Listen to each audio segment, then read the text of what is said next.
Кому-то что-то показалось, через кого-то что-то передали. Примерно так начинаются в большинстве случаев рассылки в WhatsApp. В последнее время главным источником быстрого распространения слухов стали именно социальные сети. Благодаря им любая информация может передаваться из одного уголка мира в другой, и потребуется для этого всего пару минут. Не задумываясь о достоверности информации, люди вводят в заблуждение других. Очень часто из-за таких инфовбросов страдают совсем непричастные к этому люди.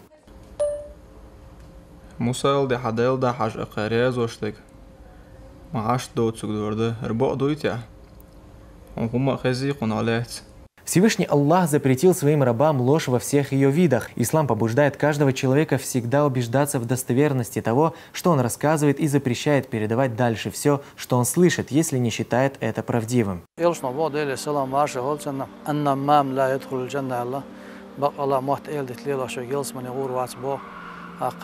يلسمن يغور واتس بوغ بوسل بشتغنا دوقم دو إذا يلسمن يغوي بيجروش سخيلش يتعامل بهاندورش همسو عمل قليورش خيلش تلاش خيلش هديل اختيشر قلدورش خيلش هيلشن بقور قلدورش خيلش أديش دولا مارخ لوش تلزك ديش دول حج عيش ولا يقي عملش كديل حوشوات حموت إيل دتليلوش ولا يلش نبود إيل سلام مارشلشن موت إيل دتليلوش ولا ويلسمن يغور واتس بوغ بوسول بشتغنا دوق زيادو بوق إيشن بويزا تسخى على حسوشاشينا دوق شدول دوق وردتو